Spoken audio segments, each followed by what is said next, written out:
Hello, everyone, and welcome to another episode of Ancient Warfare Answers. I am Murray Dahm, the assistant editor of Ancient Warfare magazine, and with me is Jasper Ortage in the little box there, and he's going to be answering the question that we have today.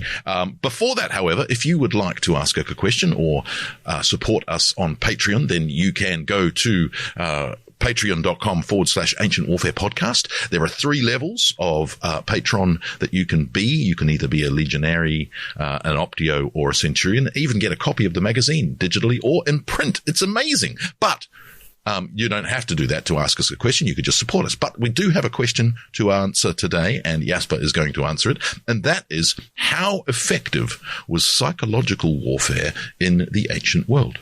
Well, Murray, it's one of those where we can probably talk for an hour and a day and some more, because I think you could probably make a reasonable argument that all warfare, well, maybe all the time, is psychological, but certainly in the ancient world, because we're dealing with, small communities often and city-states and militia armies where the psychological state plays a big role. And I think you could distinguish psychological warfare maybe in 2 levels. Like, one is like on the battlefield itself, and one is sort of state level.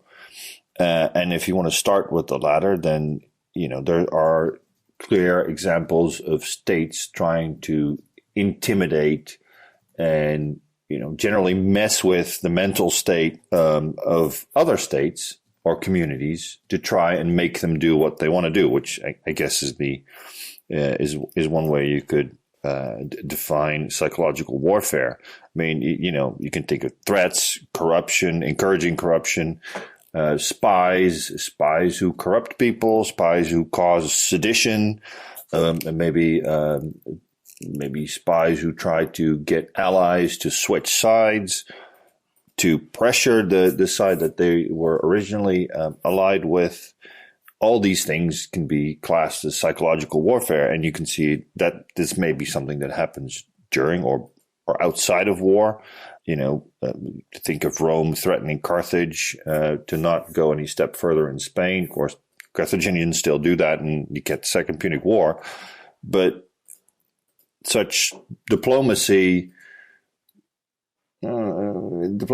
probably isn't psychological warfare itself, but once you start to back it up with, your reputation, the psychology of what might happen if you don't make an agreement in this in negotiation might come into effect. I mean, the idea of sacking a city, of course, has everything to do with rewarding your soldiers and getting their psyched up energy to go somewhere.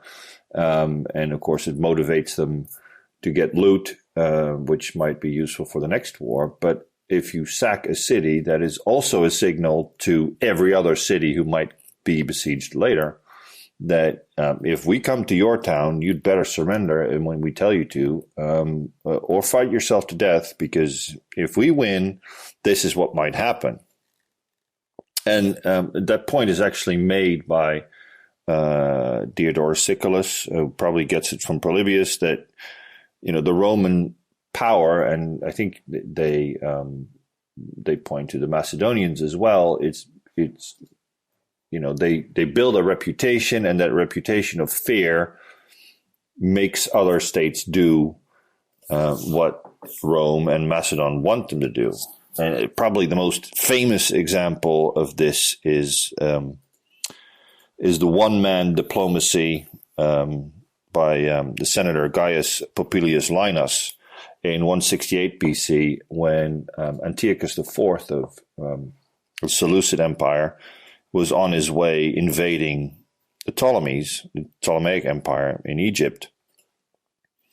And Rome didn't want that to happen, so he by himself goes. I'm sure he had an escort, but he goes there alone, not backed up by an army. And he meets with Antiochus and gives him the decree of the Senate, and tells him to read it before he even officially greets him. because the greeting will decide whether he's a friend or an enemy. Or the kind of greeting is based on whether he's a friend or an enemy, and how he responds to this decree will decide that. So he says, read this and tell me what you will do. And then Antiochus IV reads it, and he says, I want to go and discuss this with my council. Upon which Linus sharpens a stick, draws a circle around Antiochus IV and says, make up your mind before you step out of this circle. And Antiochus does so, and the Seleucid army retreats. Well,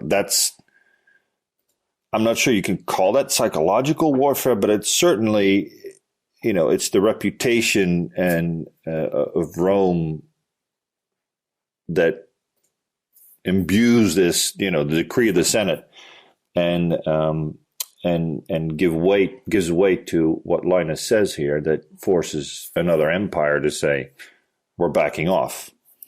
Now, on the battlefield itself, I think you can certainly see, and it maybe goes slightly more for Greek warfare than later in the professional Roman army, but I'm sure it applies too, that there are relatively few tactical decisions that ancient commanders make, but very much what they do is focused on making sure that their soldiers maintain their will to fight longer than the enemy. Because in ancient battles, certainly Greek battles, but most ancient battles, we know from the casualty numbers that while there's fighting going on, the casualties are relatively light. And the difference comes up, the difference between the winner and the loser in casualties is when the losing army breaks and runs away. And that's when real slaughter begins. So it is all about maintaining that will to fight and staying in line. And that's why they do all kinds of things. Before the battle, you in society, there is this, you build up this reputation that you will stay in the line. You fight in large formations with your friends and your community around you, which gives you moral support. You take omens, because a good omen might give heart to your soldiers. Their battle speech is appealing again to the civic duty of fighting and staying in line. You have, on ships, you get these eyes that ward off the evil eye.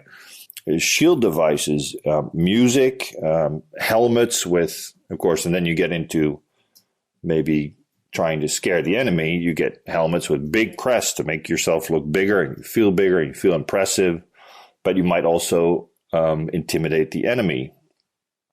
Some soldiers, they have masks, these famous, the Phrygian helmets where the bearded face masks attached, which I'm sure would make you look fairly scary to the enemy. And the Romans, you have these face masks.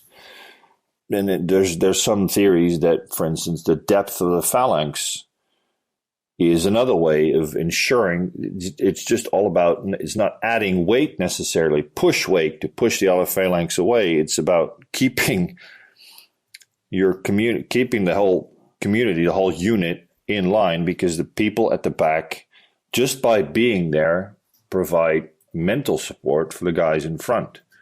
And also might give you a way to select the best fighters to go actually in front, and it might give the enemy the idea, there's an endless line of people coming to, even if I kill this guy, then there's 15 behind him, and oh my God, can I maintain it?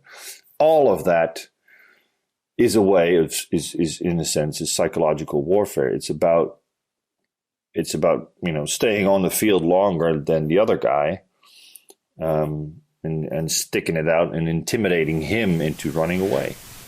Indeed. And even some things we don't, would necessarily take as psychological. The Spartans dressing their hair. It's like, clearly they don't care about, the Persian army on their doorstep. They're oiling their hair and making sure that they look beautiful before battle. But it might also even be a thing for themselves. If that's a tradition, Yeah, like this is what we do before battle. You have to do the right thing. You call it superstition, same sort of rites that some sport teams do before they go on into a big competition. Absolutely, and the red cloak is supposed to have hidden wounds and all sorts of things like that. Well, even down to red coats in much later aspects. Of and red decks on ships of sail. Indeed. As you say, we could probably talk about it for a lot longer than 10 minutes, but your chess clock is up. So there you have it. That is another episode of Ancient Warfare Answers. Join us next time.